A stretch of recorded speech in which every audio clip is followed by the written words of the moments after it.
Hello everyone and welcome. I'm Mario and today we're doing veggies. Stick around. So today we're going to do Brussels sprouts. And I know what some of you are thinking. Bleh. You want to see the chicken, you want to see the meats and everything like that. But it's one of those things where veggies is part of the equation. And I didn't think I would care for them, but I actually like them. My wife and daughter, they didn't want to touch them. They tried them and they like them. So let's get going to how I make them. So we got our Brussels sprouts. These are from BJ's, and I'm always about portion control. There we got about 8 ounces. Now these Brussels sprouts are pretty big. They're bigger than the ones I usually like to use. I usually like the smaller ones for a couple of reasons. They'll cook a little faster. Plus, to me, the taste is a little different. They taste less like a veggie and more like a snack. Now I'm going to transfer these to a cutting board.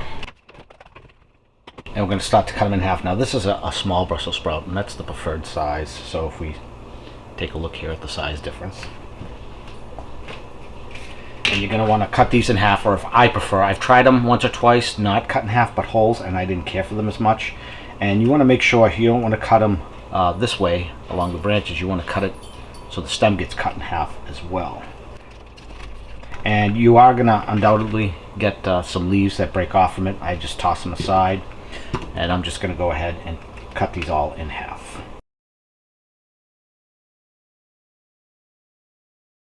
And that's what I meant by cutting them, so you get half of a stem on each side.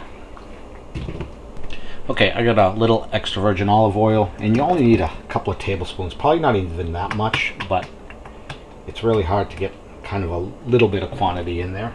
Now I'm going to mix it up, make sure the oil gets as much as everywhere into it, especially in the inside portion, because that's the part that tends to dry out a bit.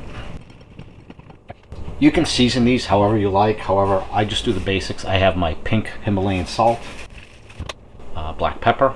Now this isn't ground, this is more like a flaky pepper, which I think I did that by accident. I got that. It does look like I'm putting on a lot, but it does need some seasoning. And I have some granulated garlic here. These three are always my go-to, if anything. Sometimes you could just do salt on like some meats and stuff like that, or salt and pepper. But now I'm going to let this set for a little bit, and after I'm going to mix it again, because I want the oil to be in as many areas as possible. And in fact, when I go to flip these or shake them if using a regular air fryer, I like to put a little more oil on the top surface. But we'll get into that in a little bit. And here is my current favorite air fryer oven, the Cuisinart.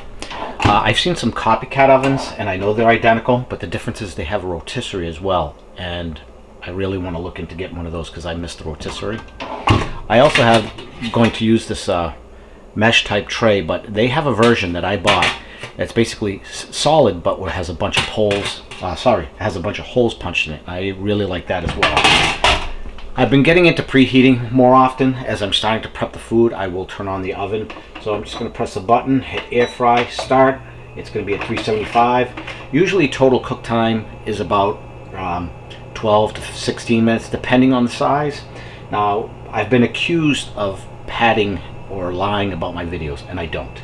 So it's set at 19 now, but by the time I get started and I put in the food, I'll click it down to what I have, and I'll set a separate timer for the halfway flip. But I just want you to know that that's not the case. And also, because people keep asking, this is the one that has the repaired bottom tray. I had to return my original one because the tray would not come out. It was jammed in there somehow. Okay, so we're back to the Brussels sprouts. I'm going to give them one last mix. Going to slide in the tray.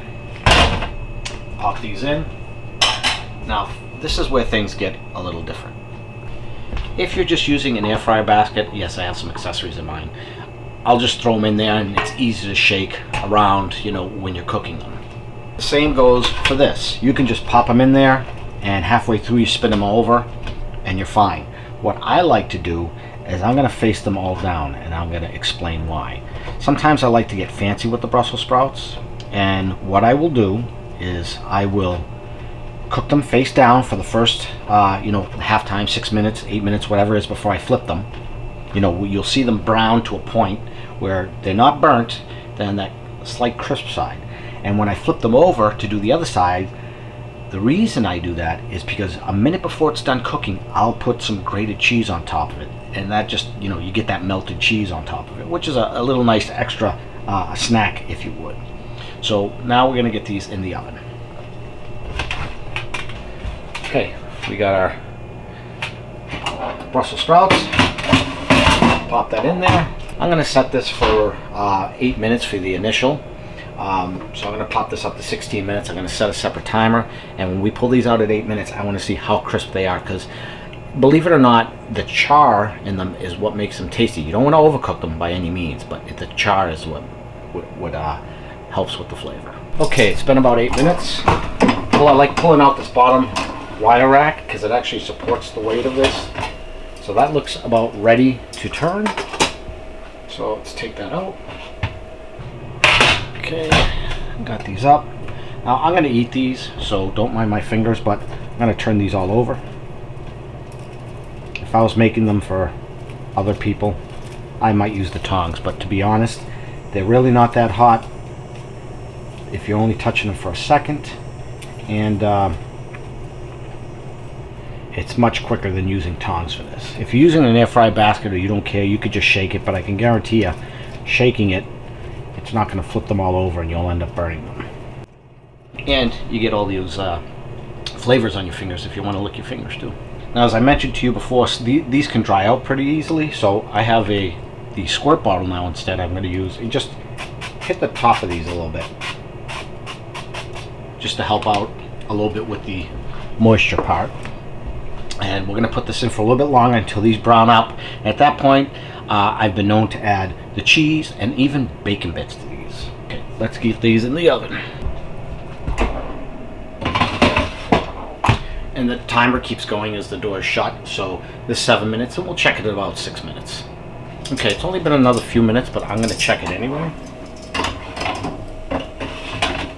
And I think we're actually good to take those out.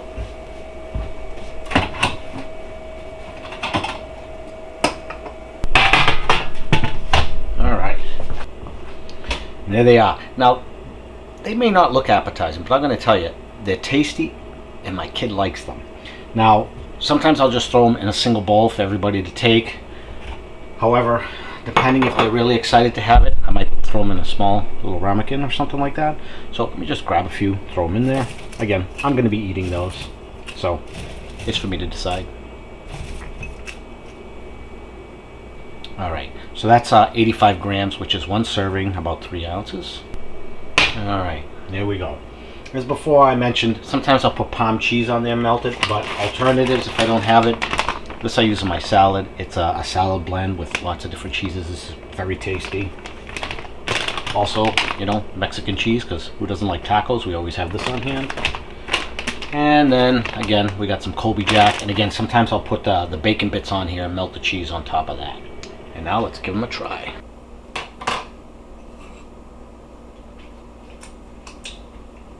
A lot of you don't like seeing me eat. Some of you do, but some of you don't.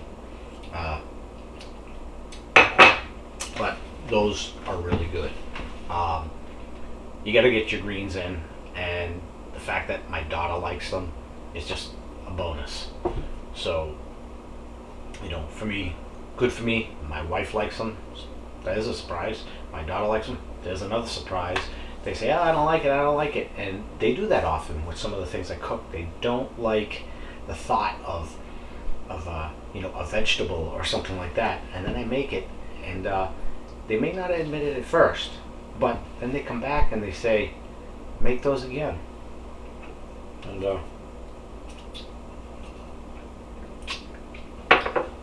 that one serving you saw that I put in there, I ended up having another serving. They were that good. My wife took off to run an errand, so she didn't get me. So there's actually been some of you asking, where have I been? Well, making videos is very time consuming, and the YouTube algorithms haven't been as kind to me lately. And any of the money that I make, which again isn't a lot, I like to put back in the videos. And I especially like doing my triple headers, where I would do 3 air fryer comparisons. So if I'm paying out of my pocket, that can get really expensive, and you know, the returns aren't there. So what I'm going to do is show you and tell you about what's been going on. My weight is still over 80 pounds down. Sometimes it goes as low as 80, but sometimes it goes even higher. I've been as high as 90 pounds down. But instead of that 2,000 calorie diet with 20 carbs, you know, the keto, since I'm running over 7 miles a day, you know, I need to eat 3,000 plus calories a day. So I've been doing that. Some of my favorite snacks to do, like in the morning, I'll mix out like a serving of pecans, because this is a very good nut for you, along with some palm crisps, which has an assortment of like little cheese wisps and different types of nuts and things like that. And I'll have that at breakfast time. And it depends, and I might have maybe bacon at breakfast time. Some of the snacks, which I don't have very often, is like these keto M&Ms. They taste like regular M&Ms, which I don't care for regular M&Ms. I love the peanut M&Ms, but those I haven't found in keto. Some of the other little things I like is Costco and BJ sometimes carry these little Lily's peanut butter cups, and there are other varieties as well. And they're like 1 card for 2 small cups. These keto bombs, which is like a dark chocolate with some nuts on top. 2 of these is less than an ounce, and it's like 1 carb. And then these are dangerous. These are called Hilo, H-I-L-O. It's like a Dorito chip. And if you haven't had Doritos in a while and you have one of these, let me see if I can't pick out an unbroken one here. No, it's a broken one, but it looks like a Dorito. It's a little thinner than a Dorito, and it's crisp. And if you haven't had it in a while, you would think it's a Dorito, but if I had a Dorito and one of these and I had both, I would say, oh yeah, that's a Dorito.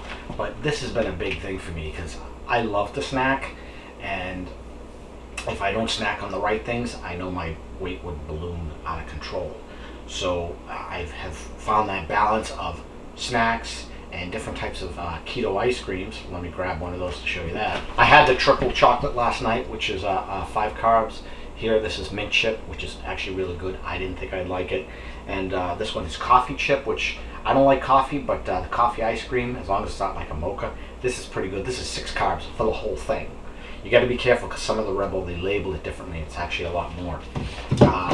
And the triple chocolate, like I said, I had that last night, and I ate the whole thing. It is 600 calories, but you know, if you eat right during the day, you can do that stuff. And the other thing I like to get, Costco has these keto ice cream bars. Instead of white box, it says keto, and they call it caramel salt. And I don't taste the caramel or the salt in it, but it's basically vanilla ice cream covered in like a dark chocolate. Now I don't care for the dark chocolate, but don't judge me.